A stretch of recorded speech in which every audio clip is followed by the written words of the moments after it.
Hello there, my dear, dear students. We've had a couple weeks away, and it's been a couple weeks since I've recorded a message to you.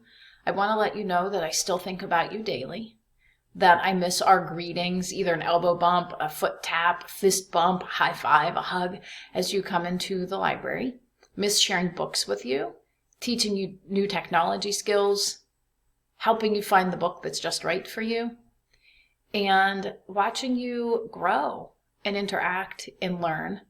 I miss my boys' lunch group, our Girls Who Code program, seeing my morning friends come in before the day officially starts, sitting down and eating lunch with some of you, having recess in the library together, whether it be on the sewing machine or just hanging out.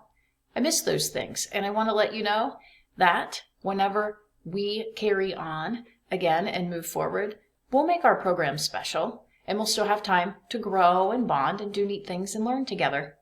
I miss you, and I hope that you are doing very well and finding a fine balance between being comfortable in your pajamas, reading, screens are probably involved, that's okay, getting outside, moving around, playing or talking with your siblings, interacting with your parents, loved ones, guardians, and just kind of trying to balance things a little bit during this time.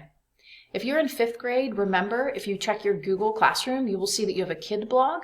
And if you are 3rd through 5th grade, and even kindergarten through 5th grade, you will see a Flipgrid where you can go on and film a quick little video about your favorite book.